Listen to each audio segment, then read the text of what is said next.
Hey, tell me, how would you sum up the character of someone who exhibits these behaviors? They talk in hysterical, melodramatic hyperbole. Everything their rivals do is the absolute worst. Everything they do is the absolute best. They panic and lash out whenever accused of making even the slightest mistake. They freak out when encouraged to consider perspectives different from their own, as if it would shatter their fragile confidence. They're terrified of having to learn anything new and cry freedom to demand freedom from ever having to rethink anything. They're terrified of losing. When threatened with loss, they scrunch their eyes and insist that they've already won. They're sore losers who claim the game is rigged whenever they lose. They pretend the whole world is out to get them. They make mountains out of molehills, like the biggest world threat is transgenderism. Whenever you bring up a real world threat, they quickly change the subject to something petty. They pretend they're tough street fighters because they can parrot a few first-grade schoolyard taunts like, "I know you are, but what am I?" and, well, so what? Facing consequences for their behaviors, they throw tantrums. It's all me, me, me. No one else counts. They say they're fighting for some big cause, but their only cause is, "'cause I said so," like spoiled babies. They're obsessed with their own safety and treat every challenge to their confidence as a major threat. They need constant reassurance that they're right about everything.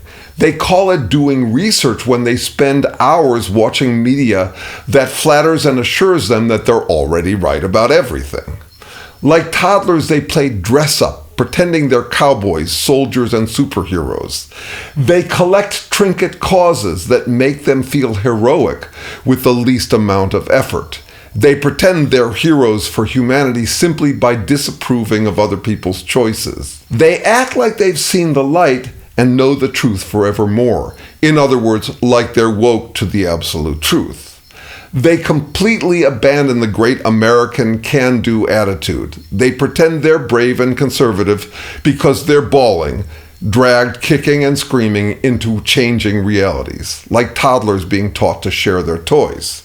They're hypersensitive. They refuse to laugh at themselves, but cackle like catty, prissy schoolgirls about how they're better than everyone else. They have intense daddy issues and are sycophantic suck-ups to a fat old trust fund baby who does his own makeup and dances to YMCA with hand motions like getting two guys off. Their superhero is running on nothing more than pretending he's always right, which they copy as if they're 12-year-old Taylor Swift fans. They collect He-Man dolls and playing card pictures of their hero as a gay porn star. They're intensely homophobic and yet obviously as horny for their leader as some pedophile swooning over Justin Bieber.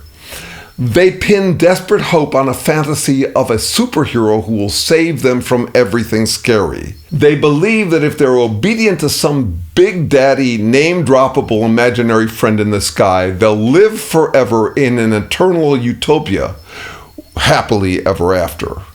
Would you call them brave, strong, tough, manly? Or would you call them wusses, snowflakes, sissies, diva drama queens? You'd call them by their official name, Trumpists, but you'd make more fun of these drama queens than you are. You've got to start wondering why, if they're such nervous ninnies, they've gotten so far. What did we do to contribute to these closeted homoerotic sissies' near takeover of a tough country? The word fascist comes from the same root as fag. It means a bundle of sticks that bound together is harder to break. Fascists are not strong. They're wimps protected by their circle jerk fascist bundled alignment. Trumpists aren't half as tough as out-of-the-closet gays. Trump is not half as tough as Harris, a black woman running for president in a hostile country. Yet to this day, we act scared, like they're tough.